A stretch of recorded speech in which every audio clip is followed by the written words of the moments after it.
my view of art is I want art that moves people.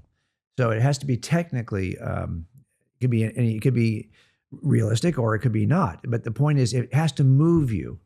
And that's where I think that these guys did a great job, is that they kind of pull you into the story. Now you kind of feel like you're over the shoulder with this group, and it's going to move you to feel a certain way. And because some art will not move you at all, and it's still hanging in museums. Other art, you look at it and you go, wow, that actually causes me to live differently today.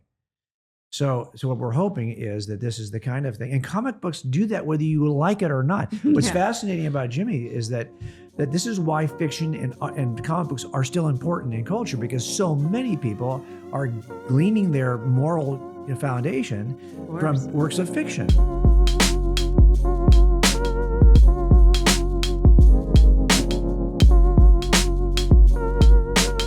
You know, there are some guests that you have on a podcast and you do an interview with them and you think, man, that went so well. And then there's other guests who come on and you're like, let's give them another chance. And today's guest knew where you were going with this. is the latter. Let's give him another chance. Yeah, and thankfully he's a good friend. J. Warner Wallace is back for his third interview. Well, we were just thinking the exact same thing, as a matter of fact, weren't we? Yeah. Sometimes you go on a person's podcast because you had such a great time. Other times you're like, well, maybe it'll be better this time. Maybe they'll treat you nicer this time. Yeah, maybe, but apparently not. Actually, Jim said it was because I asked him to be on that he came on. He said no to me It first. was despite you being here. Yeah, that's always the that case. Jim and Jimmy are here. Well, that's always okay. the I case. actually feel good about that. Yeah. No, actually, a good friend, J. Warner Wallace. But of course, those of us who know him well, we just call him Jim. Mm-hmm. Jim is back with us. This is your third interview, and we've only had one other guest that Who was we've it? done. Who was it? It was someone we like better. No, it's Because you've already had them 3 times. So that's why you're telling me second. So who have you had 3 times before me? It was Greta Estridge, which we just had her on. Again, she wrote a book about talking to your kids about porn. She also wrote a book about going outside with your kids and nature. So she's a great guest. Yeah. And so we've had her on 3 times. We love So her. we just want to make sure you knew you weren't first place. Well, first of all, does she live locally? Does she live locally? She does live locally. Oh, that's why you have us on 3 times. Come on. Like we're somehow special. We've ran out of people that we know. Who can we call within a 5-mile radius? We'll drag your raggedy behind over here and do a podcast. This is the behind That's the what it scenes is. stuff. This is the behind the scenes stuff. And that this people time, get to we hear. don't just have Jim. I'm getting there. I'm not Okay. going to leave Jimmy out. In fact, here's what I thought. I thought so we not only have Jim, we have his son, Jimmy. Can we call you Jim Jr.? No. I'm like, You'd be we've the always first. called him You'd Jimmy. be the first. All right. Well, Jim Jr., thanks for being Oh with my us. Yes, gosh. absolutely. What I thought would be cool to do, because you read the bio and blah blah blah, but I thought it'd be great to have these guys introduce each other. So yeah. I'm going to start with Jimmy. Jimmy, introduce your dad. Tell us a little bit about your dad. Our audience who's listening out there, it's parents, it's Christian families, it's educators, it's pastors. What do they need to know about your dad? There's so much power in this. I know. Well, but I'm going second. Okay, wait, let's have Jim go first. A great father, a deep thinker, very hardworking, very loving. Yeah, where would I begin? Basically, I want to tease him along with you, but it wouldn't really be fair because almost everything I do in my life is patterned exactly like him. We do the same job. I went into law enforcement because he was in law enforcement. He liked apologetics, so I got a degree in apologetics.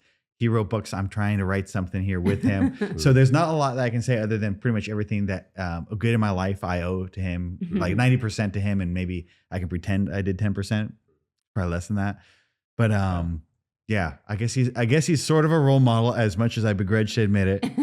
And I'm just happy to be contributing to something that he's done. Well, I think that's probably the best intro that we could have gotten for Jim. Well, and I feel it's in reverse. I mean, it's when we first had Jimmy, it was like we never treated him like a kid. I mean, he was always just like a little miniature person. And so we always talk to him. That's where all my trauma stems from. Well, you are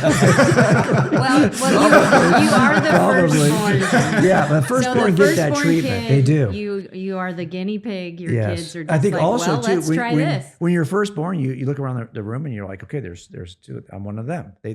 Firstborn think they're one of you. When the secondborn looks around and says, hey, there's big people and there's little people, and I'm one of them. Yeah. And so I think David came up a little bit different than Jimmy did, right? But yeah, so Jimmy has always been present in everything that I was doing. So he kind of got to ride shotgun on everything. And I think that's why he got exposed early on to the project, because I got saved when he was about 8. And he remembers I think probably barely remembered me before I got saved. I remember more than he wants to think I remember. Yeah. Do you? Yeah. Like, what do you remember? I mean, I was 8, so that's like 2nd or 3rd grade or something like that. Yeah. So I have memories of you, but yeah, like we've talked about before, my memories are mostly that you were a police officer and you loved home improvement. That was what I remembered about you before you were a Christian. Yeah. And then you got saved, and all of a sudden it was all Jesus all the time. Got rid of all the tools. So Jim is, of course, the author of Cold Case Christianity, God's Crime Scene, Forensic Faith, Person of Interest, The Truth and True Crime, and then also children's versions of all those. Mm-hmm. And now you guys have collaborated on, and kind of the occasion for our interview, on this new graphic novel entitled Case Files, which we'll get to. But all right, so you're both doing Worldview apologetic training, equipping the church, equipping families, but also both in law enforcement. So I'm curious, how did that happen? You've got, because we know, and those who have read Jim's books know that it's not just you, but your dad was in law enforcement. Right. You were in law enforcement. Mm-hmm. Now Jimmy's in law enforcement. So I'm really curious on that story, like how that seems old school, right? Where Very. a family is in the same profession from generation to generation. So how did this happen? Well, I probably should say that the biggest thing that influenced me was watching him in ministry, and that made me go into full-time ministry. But as a kid, what I remember was sitting around the family table. I'd go to my great-grandparents' house every summer in Texas. That's where all my extended family was. And he'd tell some story of some hellacious crime scene that he'd seen. And then my grandfather, who'd be sitting next to him, would come back with another story. And I remember one in particular. I don't remember what murder you were talking about, but I remember it was very gruesome. And then I remember my grandfather talked about, oh yeah, that reminds me of a time when I opened the door to some room and there was like a pool of congealed blood all along the floor because they've been dead for so long. And as a kid, I just remember thinking, no one I know's family talks like this, just hanging out, just casually. Like this was just not even a big deal story. You guys are just telling, stories, catching up on life, like any family would. Talk around the water cooler. And so I think I kind of drank the Kool-Aid early on police work. And as a kid, I always would have said, if you asked me, what are you going to be? I always said, I'll be a police officer. And then I think maybe in high school or something, I started thinking, hey, is this like a little kid's dream? Is this really what I want? Or I've always been saying it, but is this really like real? And so I think there was a little bit of time where I tried to figure out, is there something else I want to do? But I just could not shake the law enforcement thing. And I just followed the family in. Basically, all the people that I knew growing up, especially before you were saved, all your friends who came over for parties were cops. Yeah. You still brought them like on all the big holidays where you could get non-believers to come to church, Easter, Christmas, all the cops came with us, My That's uncle true. was a cop, grandfather was a cop. My uncles who weren't cops were in the military. So this just kind of seemed like this is what you did in our family. This was just like a matter of fact kind of thing to do. Yeah. Well, it actually speaks to the importance of, I guess, having those conversations. I'm thinking of a dad who often goes off to work and is gone 9 to 5 or whatever, comes home and then doesn't talk anything about it, say anything about his work to his kids.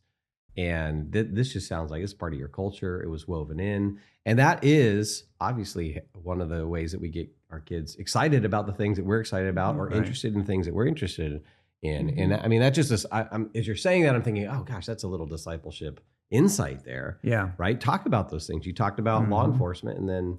No, that's true. Remember that? I don't know if you remember this movie Jaws from years ago. This movie about the big shark, right? Okay, it was at the time it came out. It was like one of those culture-changing Steven Spielberg movies. And there's a scene in there where they're in between battles with this shark. They're sitting in their small boat, and they're all the four, I think 3 or 4 guys are exchanging stories about their battles with big fish or with sharks. And this guy will say, you see this scar right here? Oh, let me show you this. And you pull up his shirt and got another scar over here. And they're like comparing scars. And I think the cops are really notorious for doing that. These war stories will always sit around and share war stories with each other. And that's what he was seeing me and my dad do. And that's part of the culture. I think there's a certain, to do the job, you have to be a certain kind of person. And that you're probably going to be somebody who will share a war story. Mm-hmm. Well, and think about that. I mean, apply that to the faith. Right. We should be having those war story conversations about the faith, about, hey, I was, whether it's during your job or whether it's with a neighbor or whoever, having those kind of conversations with our kids. Well, and I'm a huge sports fan. I mean, you are too. And we all know who your team is.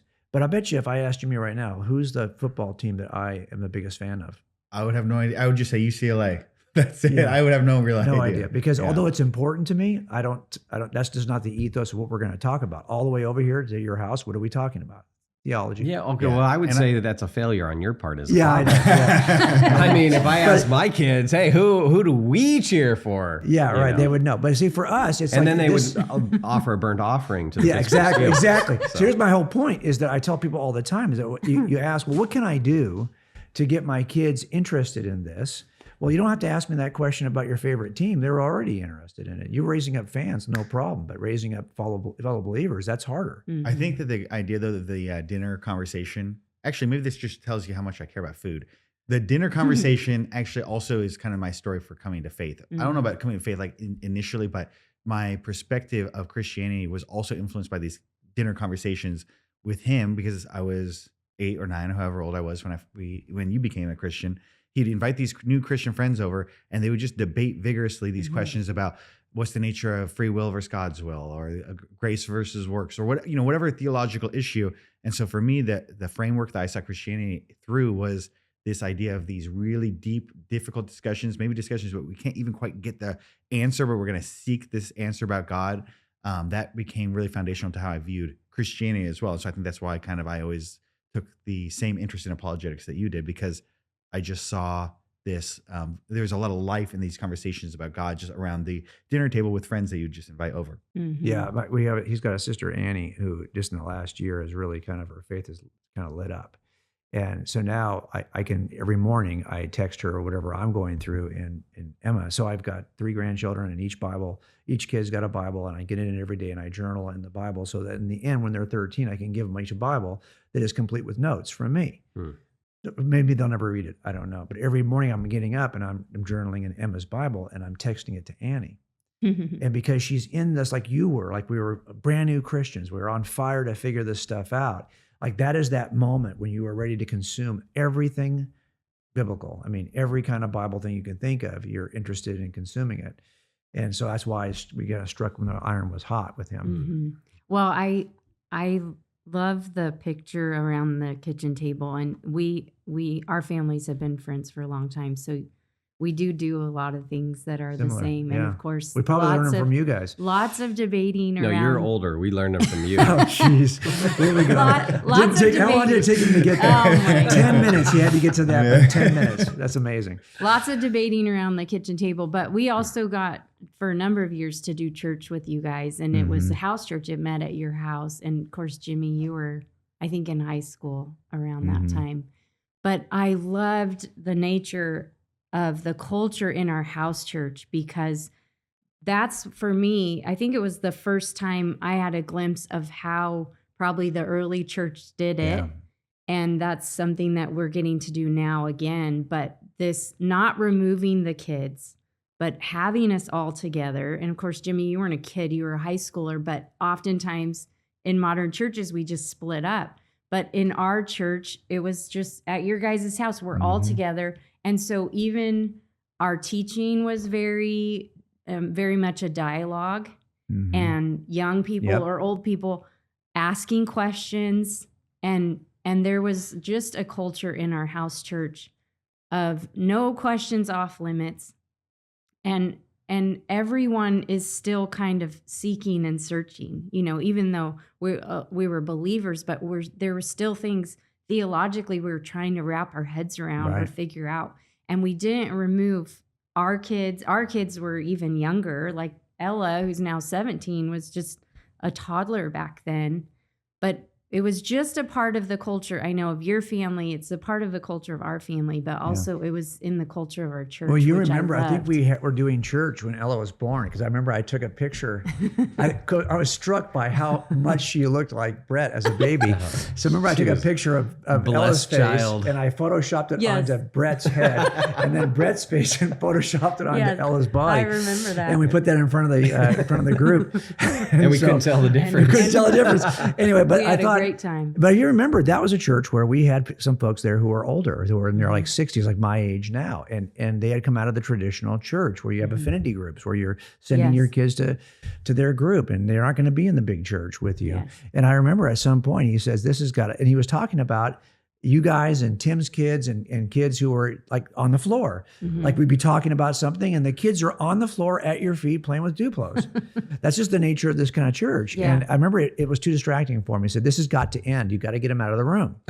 And I said, I totally understand. And in the end, they left the left, room. They yeah. didn't stay with us because we can't compromise that. Yeah, we did try, okay, maybe we could have something that would be more age appropriate for the benefit of the kids, not for the benefit of the room. But it turns out that it's just better to leave those. And if you like a clean, not quiet, orderly church experience, then it's not for you. Yeah. Yeah, so you see how the culture of a family, I mean, is influences the vocation, the job that you choose. How it also influences your emphasis on apologetics and worldview. And Jimmy, you are doing work with Cold Case Christianity, which if anyone wants to find Jim and Jimmy, go to coldcasechristianity.com and you'll find articles and videos that you're both doing, Yeah. right? Yes, I should be contributing a little bit more lately than I have been, but we do have a book out. So I didn't contribute nothing, but you'll definitely find Jay Warner and occasionally you'll see me pop up there. Well, I did want to bring that up to make you feel guilty Yeah. because your output Well, is No, I need to be convicted. We are going to do more, but we're going to do it. So it's hard when you have kids, right? So he's in that period right now with a 2 He's and just a half. making excuses for me I right was now. going to say, no, that you are in a unique stage of It's a life unique where stage. You're working full time as a cop, and you have little kids. And so Right. there are seasons of life. Ecclesiastes talks about different seasons, and you're just in a season where you don't get quite as much sleep, Right. and you're kind of just so busy. So the fact that you're doing anything besides what you're doing. Well, and a actually lot of this too is I huge. think when I was his age, I was a pretty decent churchman. I mean, I was involved in the church. I was serving in the church. I was the youth pastor, the children's ministry. There's Yeah. a time when you're really better. Then what happens is I retired, I wrote books, and then you're traveling. I'm never home on Sunday. Or I'm getting home super late on Saturday night and I'm tapped out on Sunday. So you become a less of a churchman as you should be. And now I'm out here speaking at churches, but I'm never in my own church. He's in a season right now where I can see that his future contributions for a season now are going to be in his home church because that's where you can tell already he's getting ready to teach classes. Yeah, Because that's where so you good. are in that season. And your kids get to come to church with you. Yes. My kids can't travel with me when I go all around the country. That's why at some point there's a season for us now to come back to the local church, to get plugged in again, to travel less. Yeah, and let's not downplay this current project. So it's a graphic novel.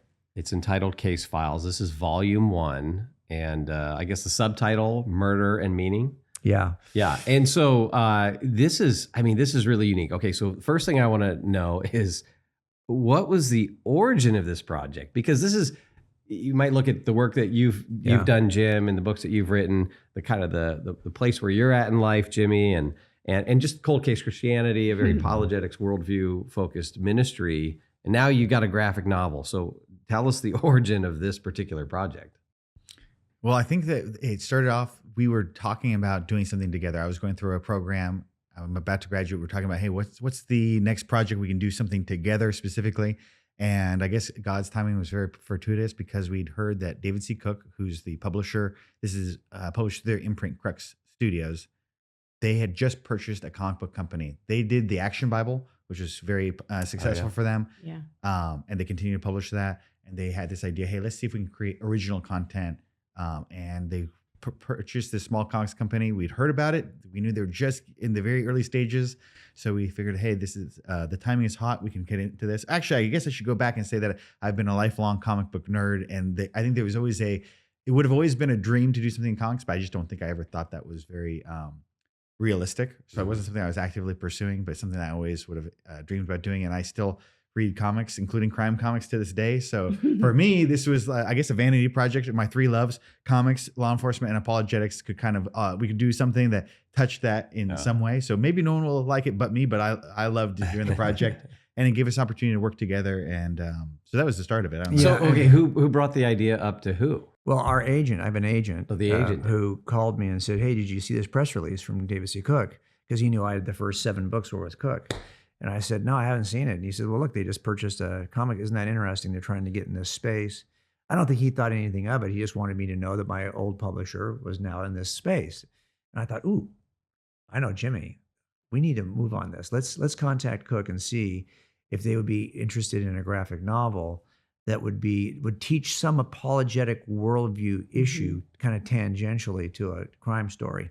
Because I've been involved in, I'm not to say one positive or negative about it, but I've been involved in Christian movies and these kinds of stories, and sometimes they seem overly ambitious. Like you're never quite sure if you're doing a Christian movie, if you get another chance to do it. So you kind of want to make sure the gospel gets preached in every scene, and someone's going to get saved in every movie, and everything's going to be Pollyannish and show you how Christian life is so great and blah, blah, blah.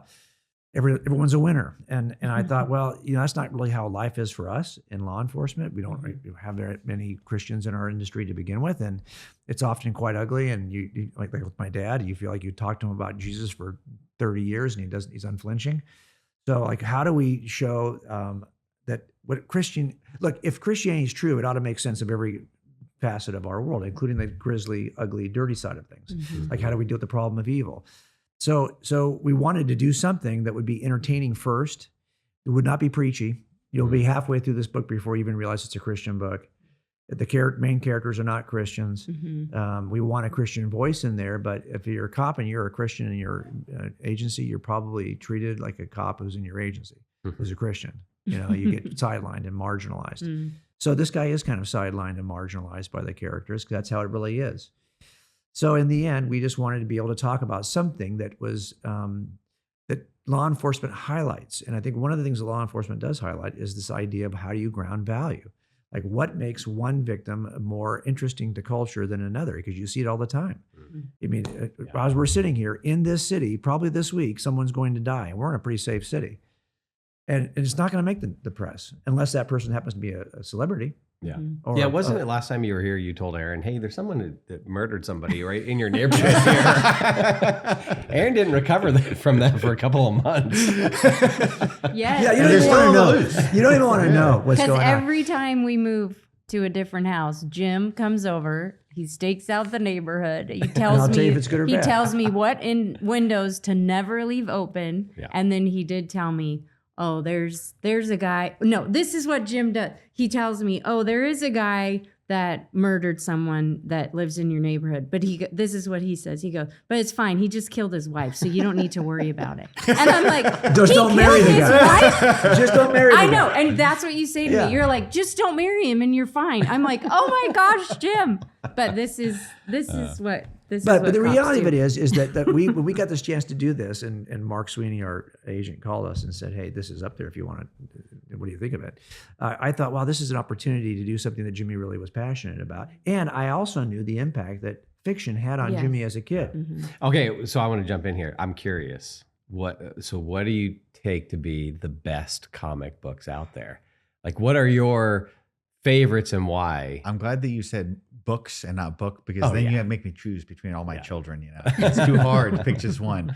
I think the rest of the podcast can just be answering this question. So I gotta keep it short. We had to open up the Pandora's box here, didn't you? I grew up. I had an uncle who left a bunch of comics at my grandma's house, and in there were a bunch of old Stan Lee Spider-Mans from the original run, and a bunch of Chris Claremont X-Men. Who that's like, if you know X-Men, that's like the best X-Men stories were Chris Claremont.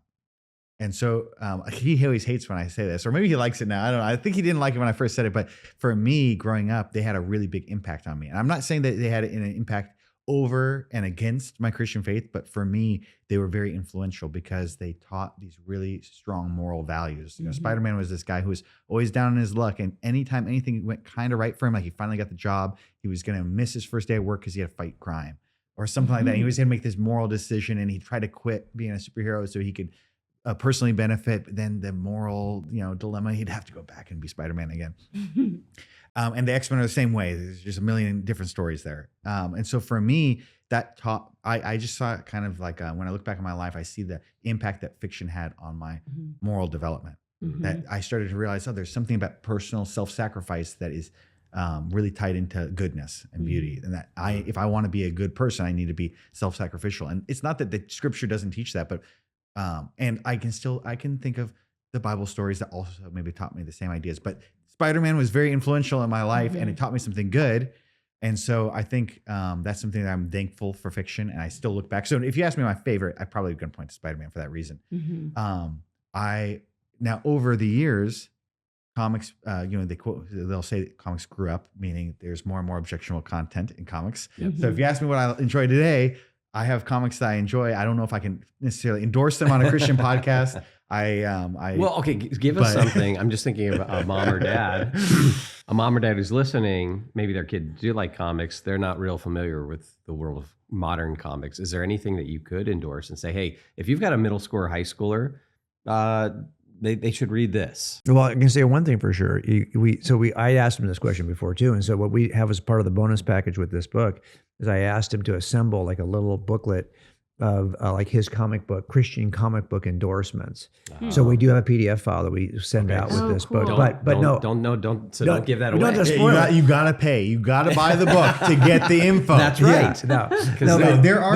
Give them one Christian source. There are Christian comics that are being made. I think I didn't even realize, even though I read comics my whole life, I didn't realize actually how many Christian comics are out there, but it's a little bit difficult to find them. And so I think you really do have to make an effort to find them. There are superhero Christian comics. They're called Grok, Grok. Are they comics. good? They do it. Well, I'll tell you. Say yes. Say yes. I've never. I can tell you. What if we meet these people? Some of these comics I've never even read. I'm going to tell you that some of these comics exist. So. This is the kid who said our comics stink. This is the guy. There are people who are doing Christian comics, but they're largely like personally funded. They're self-publishing, and it makes them difficult to find. Some of these comics, like they released 3 months ago, but they sold out because they were through Kickstarter, and I can't even get a copy. So some of this, it takes serious work. I think for me, the comics that influenced me the most are the ones that made me ask big questions. I think anything before like 2000 or 1990 is probably pretty safe for a family friendly. Anything after that, you're going to have to be more discerning. I think for me, if you're in a junior high or high school, I think that comic that lately has been making the most impact, I've been going back and rereading it, is a comic called Nexus. It's a small independent comic from the 80s, and it continues to be published. It's not Christian, and there may be some content there that you need to use some discretion, but it's a comic that is all focused on asking questions about morality, goodness, and how should you operate. There's a lot of questions about how should you run a society in it. It's about this guy who, I'll do it very quickly. This is my endorsement. Then we'll move on to a Christian question. Nexus is a superhero who's cursed. He has these dreams of mass murderers. He gets really sick, and the only way to cure himself is to go find the mass murderer and kill them.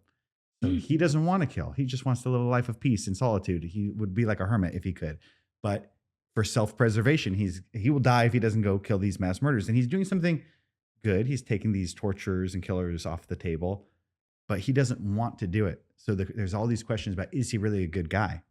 And is he if he's not motivated by like pure motivations, but he's accomplishing something good, is it still good? Love that question. I think that there's a lot, it's not written by a Christian, but a lot of deep philosophical questions. Yeah. And I think when I read fictional stories that make me ask these questions, I enjoy them because I know that Christianity has great answers for these questions. And so I think that maybe we're getting too big for our britches, but our dream when we were sitting down to create a comic book was, hey, can we ask similar questions, but then give the most satisfying answer, which is Christianity? Yeah.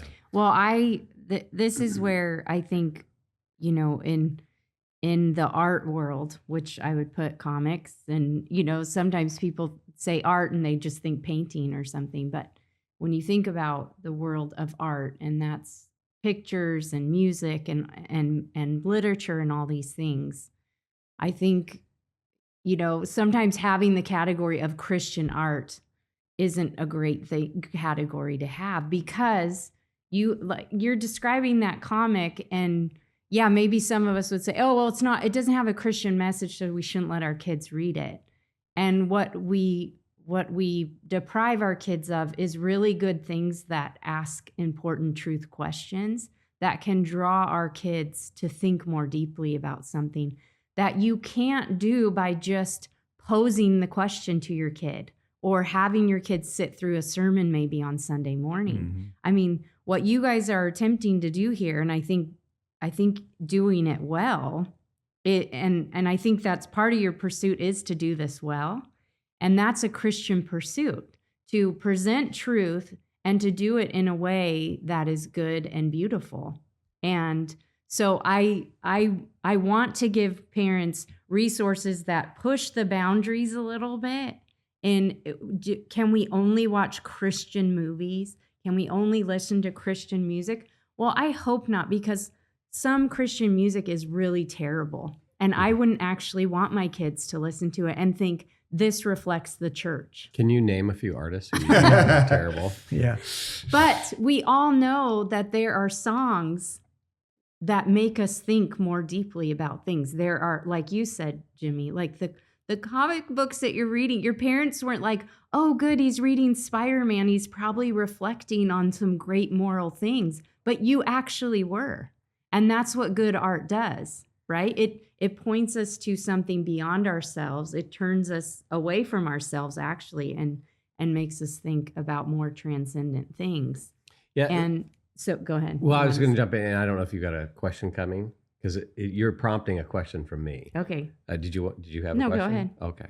I'll make it better if I Do need you to. See how smooth we are? Do you realize that now half your your listenership is like, poor Erin, how long she put up with this guy? Half. My goodness gracious. Half, it's more than that. Seriously, I mean, this might be a justified homicide right here. I would be okay with it. Go ahead. Talk Anyway. about my murder and the Yeah, meaning exactly. Nobody would falter. They would probably. of. I take her know. defense. Well, this is Okay, the Kunkel, Crossy Bears. what from my great ideas what prompted a question for you? So before we even get into case files, stepping back a little bit and saying, hey, do you guys? I don't know if you did this before the project or as you're doing the project, or maybe it's all of it. But did you start with a particular view or philosophy of art as a Christian? Is there, how do you think about art? Is there Christian art? I guess, what is your philosophy of this? And did you come to the table with it? Is it developing? How do you think about art as a Christian? Well, okay, so my bachelor's degree is in fine art, and then I have a master's degree in architecture. So I always had a certain view of what I thought was good art or good architecture, and it was probably a pretty traditional view, which is kind of a realism view that if you can actually take what is real and represent it in a way that makes me imagine something that's even better. It doesn't have to be like realism in terms of art. It could be impressionism. It could be Dadaism. It could be a lot of ways to do this. But if you can take something that is real and then help me reimagine it. So from an artistic perspective, that's something that I consider. But I spent a whole career as a case maker. So for me, the art was the way to visualize a concept, to get the concept in front of a jury so fast, so visual that they don't have to even hear the argument anymore. They can go, oh yeah, I see it. Yeah, this dude's guilty. Okay, so how do we visualize cases? So that's kind of where I spent most of my time in art. So when we came to this project, I felt like my biggest concern is that I want to reach the people that this genre right now is reaching, and there are several versions of the graphic novel genre that are popular right now. And so we wanted to partner with somebody who could speak an artistic language. Now, remember, we're not getting to draw these. We didn't have we had input, but we're not the artists. And that's a certain level of art that I knew that I couldn't put the whole world down for years to learn this craft. I mean, it's one thing to do the kinds of diagrams I do in my books. This is an entirely different thing. And we have to say, and Jimmy has put it best, what the artists do in these kinds of graphic novels is far more important than what we're going to do, to be honest. We're going to shape a story. And we know the story is an idea that we want to see manifest through this work. But the reality is the artist can make or break the whole deal. Mhm. And No so question. we were blessed to work with, at least one of them for sure I know is a very committed Christian. And the other was willing to at least bend his knee Mhm. to the concepts in this book. I don't know either of them personally, so I don't want to say Yeah, I speak know to one their is. personal Yeah. religious beliefs, but we were very fortunate. We had Steve Crespo and Doria from Asami working on this comic, and their art is the prism through which you see the story. So I think if you read it and it does hit you in some way, it's probably largely because they were able to communicate. I've been trying to explain to non-comics people, we essentially provided like a script, like maybe you think of a screenplay for a movie, but the art is everything else that you would see in a movie. The artist designs what the people look like, dresses them, makes them act or emote, designs the setting, controls some of the lighting. I mean, it essentially directs the entire thing. So I think that we want to make sure we give them their proper credit. We're happy to be part of this, but it was a collaborative effort. I think for me, when I think about, I love apologetics, so I do like to read nonfiction. But when I'm reading nonfiction, I'm thinking about something. When I'm reading fiction, I'm in it. I live in that world. I participate in it, even though I'm not one of the characters. I participate in it in a different way, and this is also kind of how I want my faith to be. It's not something that I want to simply think about, but something I want to participate in. So for me, when I'm thinking about art, I kind of don't really like the idea of. I guess it makes sense to call it Christian art, but I think a lot of art would not be classified as Christian, non-Christian, and we certainly wouldn't say there's art and then there's Christian art as though they're separate. I think all art is religious because all religions make a claim about the entire universe, the entire world. Christian art communicates a Christian worldview, but an atheist creating art is still communicating a religious message. It's just got a completely different answer. So I don't think that I think that we kind of like kneecap ourselves when we say, "Oh, I want to create Christian art. I want to create art. All art says something. I have something. There's something I know about God that I think is true and would help people. I want to communicate that through my art." Yeah, let me put it another way. So I could draw a charcoal of this microphone, and it could be absolutely exquisite to the point of photorealism where you wouldn't even know if is it a photograph or is it a piece of art. But it may not move anybody. So my view of art is I want art that moves people. So it has to be technically, it could be realistic or it could be not. But the point is it has to move you. And that's where I think that these guys did a great job, is that they kind of pull you into the story. Now you kind of feel like you're over the shoulder with this group, and it's going to move you to feel a certain way. And because some art will not move you at all, and it's still hanging in museums. Other art, you look at it and you go, wow, that actually causes me to live differently today.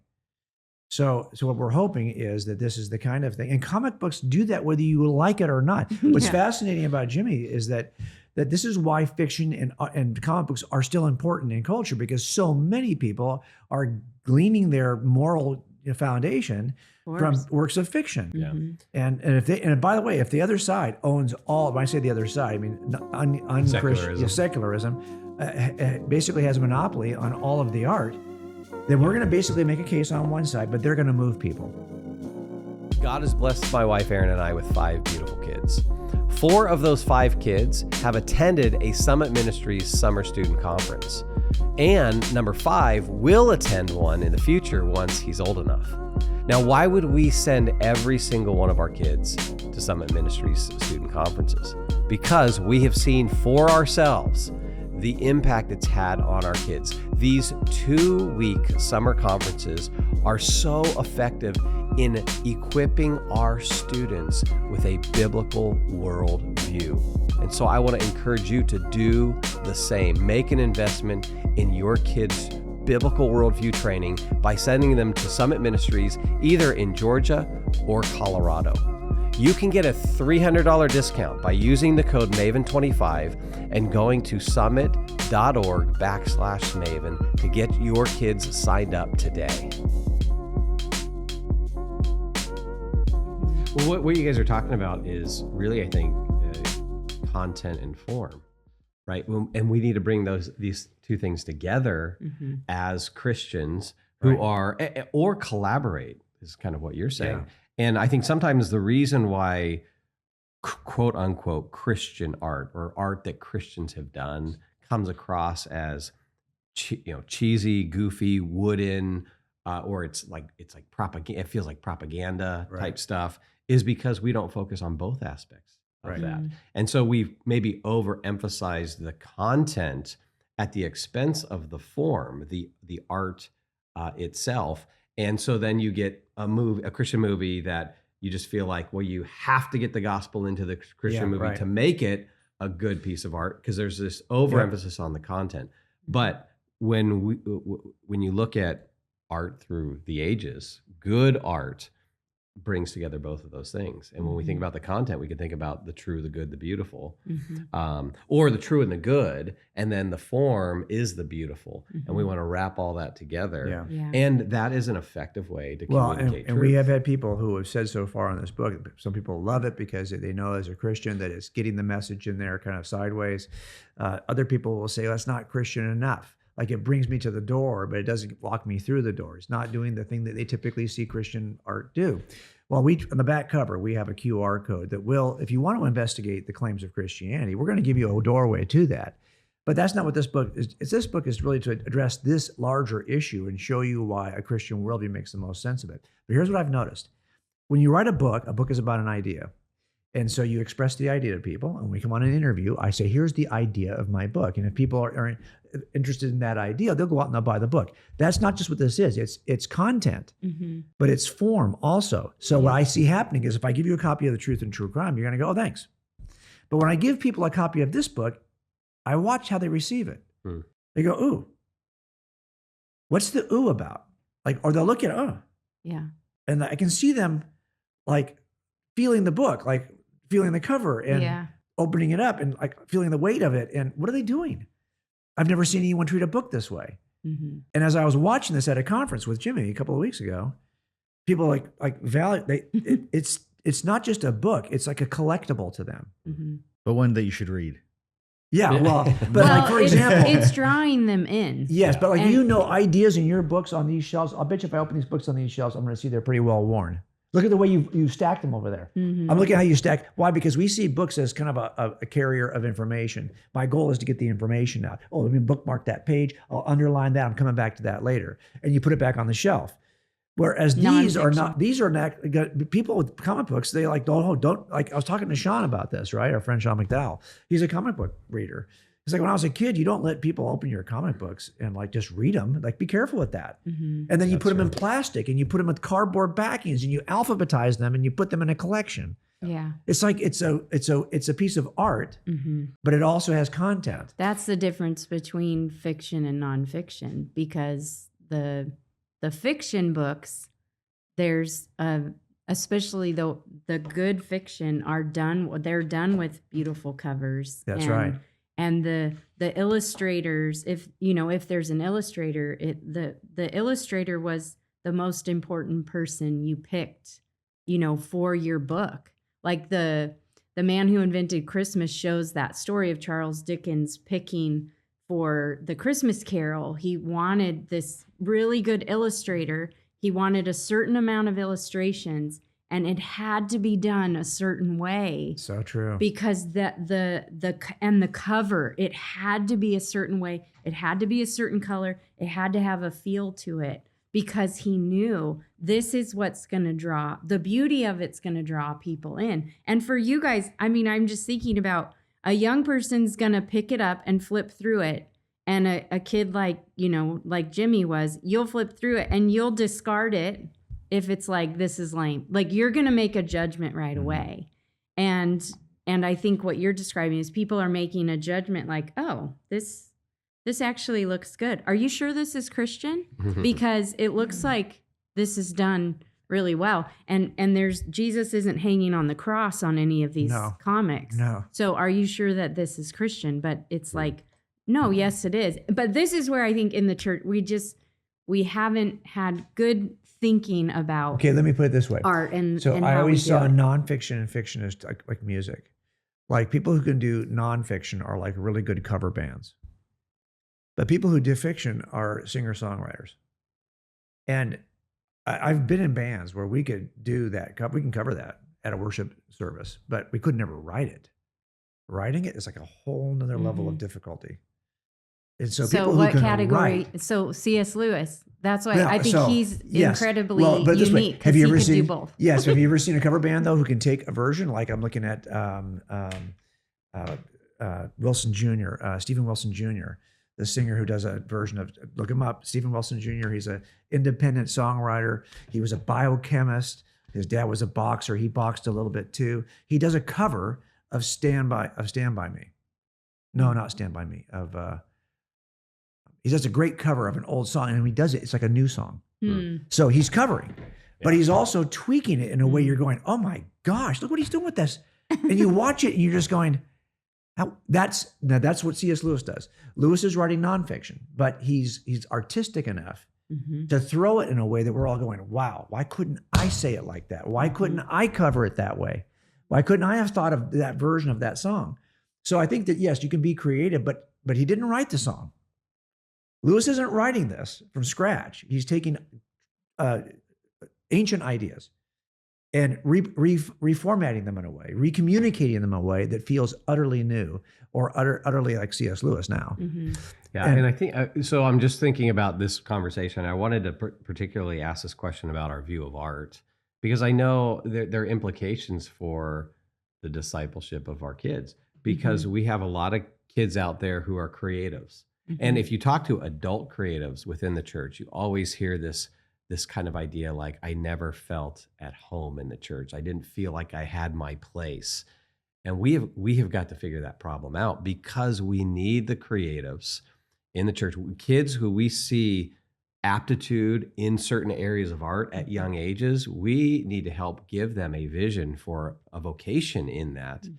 But what they need to do is not just get good at the craft or the form, get good at the artwork, but also get good at the content. And that's where we can bring also creatives, our artists, and our thinkers together. And in doing so, man, we can have a powerful impact on the world around us.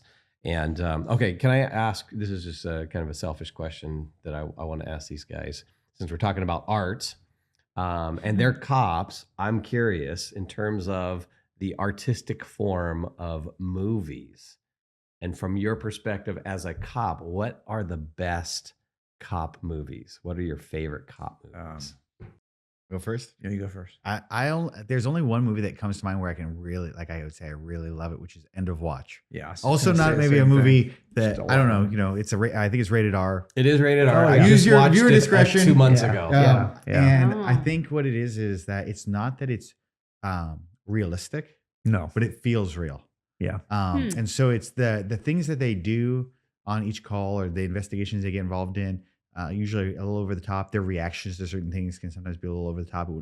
What's the likelihood that they would handle it that way? Probably not realistic in this sense, like procedurally, but the way they talk, the way the radio sounds, the way they look, the camera follows them and is kind of in the car with them. Yes. Like, so the form. So yes, that part feels real. And I think not that I don't think we were really thinking about End of Watch when we wrote this. There's not a lot of similarities, but I would hope that that's sort of what we communicated in our story as well. Not a true story in the sense that this is exactly what would have actually happened, but something that feels real. You feel like you know the characters or could start to anticipate what they would do as the story goes on.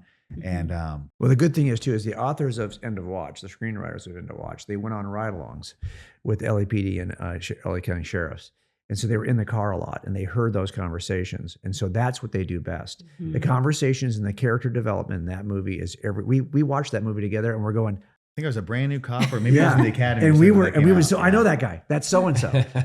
We've been there. We've stood there. I've heard that guy say it. It was not a real guy. It's just a type of every cop you've ever worked with. So they get that right. What they didn't do, because so much of law enforcement is hours and hours of boredom, punctuated by moments of craziness, of sheer terror.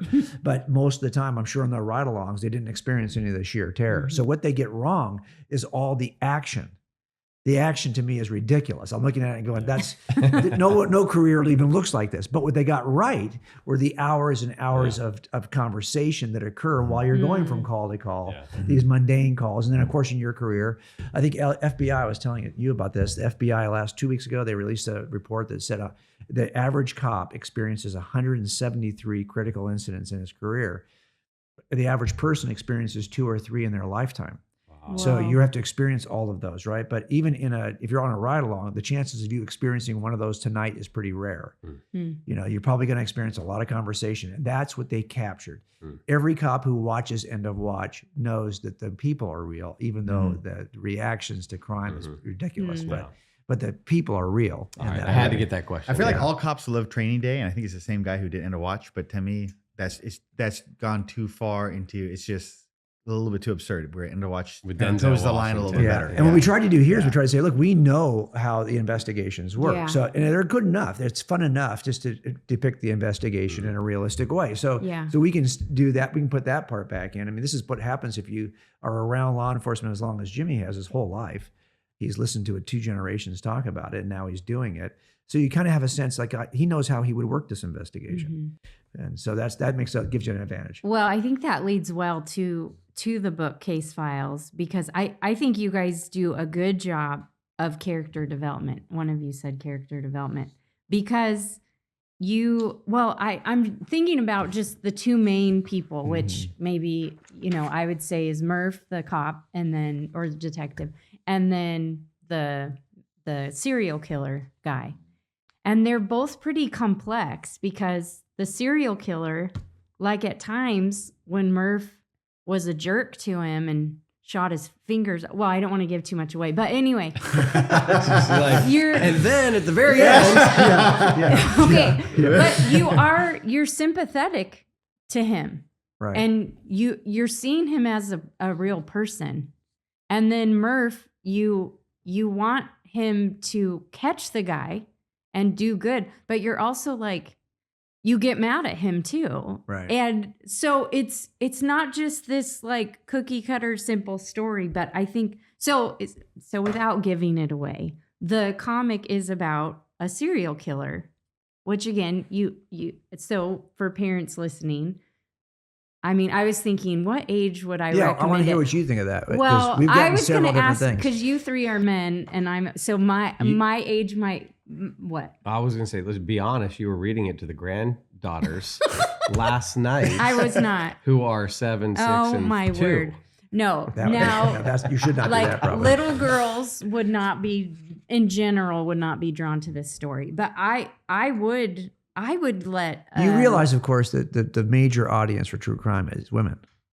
It's just like 80-20. Oh, the podcast? All true crime shows, podcasts, movies, books. Are you it's serious? Women. Oh, it's yeah. women. Oh my gosh. Because I was going to make a joke about when we first got this and I flipped through it and I joked with Brett and I said, well, I don't think Jim and Jimmy's target audience was middle-aged women, but I'll read it. Oh my anyway. gosh, I'm telling you, that is the true crime. But you demographic. guys, I'm a middle-aged woman, and I loved it. Do you remember Oxygen? Do you remember? Gotcha. Yeah, Yes, you got She me. didn't realize she's the target audience. Brett hasn't even read it, okay, but he's got you reading it. Okay, so here's the thing that's so true. Like, you remember the Oxygen network? That it's it's now all true crime. Are you serious? Yeah, because this is what people are interested. I don't know why. Now people have speculated about it. But the people have written about this. Is it because so many victims are women, and there's almost like cautionary tales? Is that what it is? I don't know. I don't know what the answer of that is. Or maybe just the Good drawing taste. in of stories, good taste. Yeah, I don't have an answer to that, but as you say that, I'm thinking, okay, yes, I'm thinking of some of my best friends who they love these. Well, and a lot of the true crime podcasts are women hosts. Yes.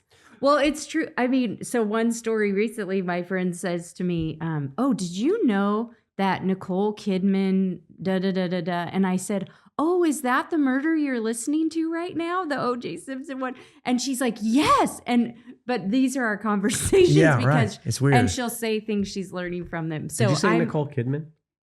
You said Nicole Kidman. I just wanted to correct Yeah, that. Nicole Kidman's still alive. I'm pretty sure. Nicole Simpson. Brown Simpson. Simpson. Yes. Okay. Sorry. Oh my Just wanted gosh. to clarify that. Okay, It's I'm not sorry. Nicole Kidman. No, Yeah. she's alive and well, as far as I know. We're going to start a whole new podcast. But she's been here. doing some like quasi-crime shows, so it kind of fits. Well, Still. doesn't everybody do the crime exactly. stuff now? Well, we're going to transition this podcast now to a podcast for middle-aged women because apparently we found Well, Gosh, what is so- middle Audience for age? your I book. swear, I'm so old now. I realize I'm way past middle age. well, Did you I'm- think you were I'm in middle? 48. I know, is that crazy? I consider that middle You know age. what's sad about aging is you still think you're the age of younger people. Yeah. Then Well, look at- yeah, then you still once think in a of while catch a yourself. reflection of yourself somewhere, and you go, "Oh my goodness." Yeah, No, that's going to no, mirror out right now. Yeah. I'm Okay, just wait, but bad. I don't think Erin answered the question. What age group? Because I'm Oh. sure that. Oh yeah. So what do you If think? the is an age parents group? listening right now, they want to know: should I put this in the hands of my 13-year-old Right. or my What do you think? 17-year-old? Oh, absolutely. Junior high and high school for sure. It talks about a serial killer, but it's not like it's overly graphic about the Right. murder or something. But this is why I think this It's would not draw... overly graphic as blood drips down the cover. Yeah. Yeah. Well, I mean, and we've been asking this question too because we thought at first, are we being too rough around the edges here, and are we kind of limited who would even read this? But I think No. most people will say junior high. I think what it comes Yeah. down to is what age are you allowing your kids to have to even watch Netflix? Yeah. Like what are you watching? Because there's nothing here that's anywhere near as bad as most crime dramas on legacy TV. Oh, Forget yeah. about Yeah, for sure. cable, I so, think or it network, or probably streaming. depends on the kid, but I could see a 9-10-year-old, boy being totally drawn into, if he has a certain amount Yeah. of So maturity. we were thinking 7th and 8th grade up. Yeah. what I we mean, were that's thinking. for sure. I would heartily endorse it for So, junior high. But you know high what's school. interesting is the number. It's adults. I had no idea what the space was like. This is Jimmy's world, and this is why it's so important that he's a reader. You cannot Yeah. write fiction if you're not a reader of fiction. And if there's a Absolutely. certain genre, we were looking today. This is the third largest genre in fiction is graphic novels. Wow. So if you're not a graphic novel consumer, Mhm. then you don't even know how to even begin to write Mhm. something like this. Yeah. And so I give credit to Jimmy for all of the stuff that you're seeing, the complexity of character development. Mm-hmm. That's Jimmy. That's Jimmy kind of working. And we talked about some of the overarching trajectory of the story and what Mhm. we're going to do with certain characters and and of course, if we found something where I thought that line seems goofy to me, he's going to tell me, I'm going to tell him. But the reality of it is it's because he's a reader Mhm. that you can do this. I always thought someday I'm going to do fiction until I realized how far behind the curve I am. Mm. Because if you're constantly researching data to make a case, you're a pretty good nonfiction. You can construct a nonfiction case in your head. This is different. Yeah. This you have to be a reader to do this. Yeah, and we talk about on the podcast a lot that as Christians we have to be readers because of course the number one way We are God has people of the revealed book. himself, we are people of the word. Yeah. And we want to encourage our kids to be readers and that includes comic books because we want reading, the slowing down, all that it takes for you to read. We want that to be nurtured in our kids. And so we want them to consume good things. And so, yes, I think a parent buying this and saying to their son, hey, let's read this together, or hey, I got you a new book or whatever, and encouraging the fiction reading. I think we just don't understand the impact. That's why I'm glad, Jimmy, you talked about reading comic books and how impactful that was for you. I think as parents, we think it has to be it has to always be the practical stuff. And that's why a lot of times when I'm talking with parents, it's like, well, read good books to them. So that means when they're little Charlotte's Web, because Charlotte's Web communicates truth in a good and really beautiful way. And that captures kids. And so, but you see in Christian circles, it's like, oh, if you want your boys to be courageous, then read them this book about Johnny's courageous. And it's like this overly, what's the word for it? Not practical, but Preachy? it's just preaching. Like, if you want to be courageous, you do this and that. Instead, I would say, if you want your boys to be courageous, then read The Princess and the Goblin to them by George MacDonald. And they will meet Curdy, who is so brave and so courageous, this little boy. Or read, Chronicles of Narnia or Lord of the Rings. This is how you teach boys to be courageous, and all people, but you get what I'm saying. Yeah, No, and absolutely. Case Files is going to do that same thing, but with a different topic, and that's the issue. And of course, it's in the subtitle there, right? Murder and meaning. Yes. Mhm. And so, just give us maybe the 60-second. I don't know if you want to call it the elevator pitch or whatever. Whet people's appetite for the book, story, yeah. so that they go buy this for their middle-aged. But don't give it away, friends. Jimmy. Yeah. Like I was gonna do. Yeah, that's good. Well, we wanted to pick a apologetic topic that we also saw some sort of parallel in police work, that we could kind of tell this police story, but also to discuss. The main point of doing this is to communicate some sort of apologetic truth. So for us, one of the things that I saw in my career is the intense amount of identity and meaning that the police officers around me took. And I'd see these people, I got to see my dad's generation retire. I got to hear stories from my grandfather. I'd see these people who'd retire, and they were a cop's cop. They were in homicide at the end of their career. They'd done it for 15 years. They'd seen and done everything. Nobody was better than them, and they retired. And it was like, well, what's left? And a lot of the greatest cops I ever worked with, their marriages fell apart. They were never there for their kids because work was everything. They took so much identity in what they did, and they were great at it. And it was very practical when they were at work. And then I'd see the people of my generation, we all worked basic patrol, but everyone wanted to, they all had a career goal already. I'm going to be the best gang cop. I'm going to be the best traffic cop. I'm going to be the best whatever, fill in the blank, whatever their dream was. And they thought if, in their career, they're going to get the notoriety of their peers. And this is who they are. They're cops. They're wearing cop t-shirts when they're off duty, and they're living in it. And I just saw this big weakness and it's very tempting, even for myself. It's very tempting, especially when you're new, to want to take identity in that. But there's this huge weakness, and I would see it with retirees, that they would retire and they would not know what to do with themselves. People would die young, or 5 years later, they'd be working for another police agency because they couldn't stay away from work because they were nothing without it. And I know that one of the biggest things I would say points to the existence of a God is the fact that human life really has value.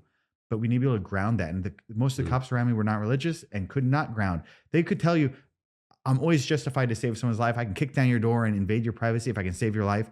But they could not tell you why life was valuable. And so I saw this real need, this real personal kind of hurt in people's lives, in my own life, in law enforcement. And I saw this great apologetic argument that kind of answered what they were looking for.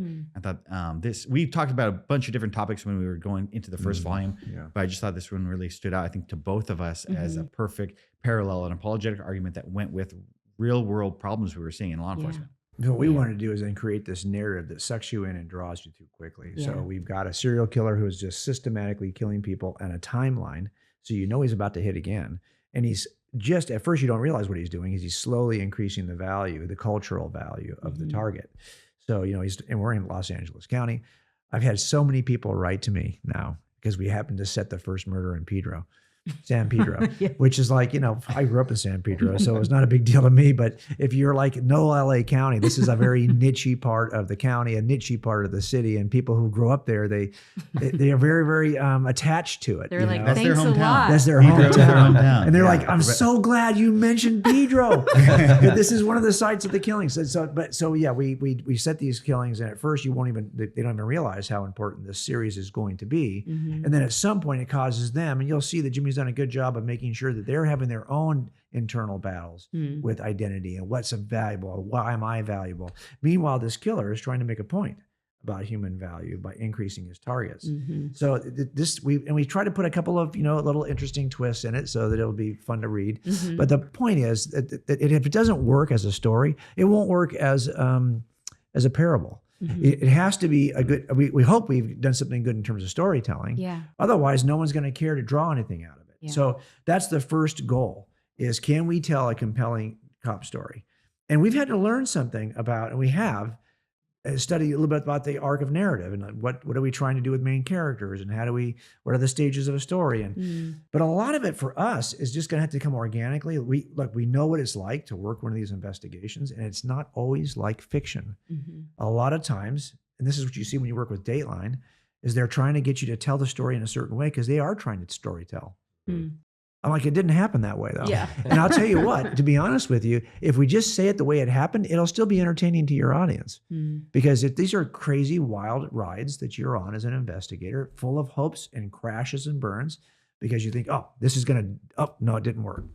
No, it didn't, so you're constantly riding that roller coaster, and it doesn't always follow the traditional arc of storytelling. Yeah. But we try to do a little bit of both here, and hopefully if it it doesn't doesn't have a cheesy, happy ending. I wanted to just jump in and say he's been giving me a lot of credit through this, and I haven't been good about giving it back to you. This is not he came up with like a 4-sentence synopsis and gave it to me, and then I wrote it. he might want to give me credit in that way, but this was truly a lot of back and forth to get to this point. So let's not. I don't want you to give them the false impression that you did not have the. I mean, this is truly collaborative. Well, thing. I guess would what I constantly learned. go back and forth. We had all Yeah. these a series of docs that we took, and I don't even think yeah, now that's if we pull out sweet a of you, but line he's got enough that, credit in his okay, life. okay, So, Yeah, all right, and I come know, on. and for me, I just knew that this, like I said before, I really felt like I can cover band pretty good. Because when I was a musician, we would cover all the time on these. We were doing worship teams all the time when we hit them growing up. But that's very different than writing fiction, writing for the song itself. Yeah. Well, you mentioned Jesus telling parables, Mhm, right? And mhm. and conveying truth through story. That's what you guys are doing here. Case Files, Volume 1. So more to come? More coming. right? That's the dream. We're working on volume 2 right now, Okay. Oh, and cool. I don't know if we have an exact teaser to give you. One of the topics we thought about when we were going into volume 1 was to talk about the moral argument. There's so much parallel I see in terms of, especially young cops wanting to think they're the good guys, the people you arrest are the bad guys, and there's these clear lines of what's right and wrong. But I think that the reality is a little bit more gray than that, as we Yeah. all know, especially as Yes. Christians. So Yeah. that's a topic we want to get into in volume 2. Make the moral argument through another, hopefully standalone story, but featuring a lot of the same characters. Well, it looks like you've kind of whet people's appetite with Case Files, Murder and Meaning, Volume 1, 6 chapters, 160 pages, beautifully illustrated. It's a great project. In fact, I did want to close with this. I think Jim, particularly, he says this: Case Files will stretch the genre of faith-based fiction into the realm of realistic urban homicide investigations, while providing a new way for people to examine their beliefs about human value and meaning. That is such a big claim. That's the boldest, I don't know if we that's actually- the boldest claim Did I I've write ever that? heard. I don't know. Yeah, anyone you're right. make.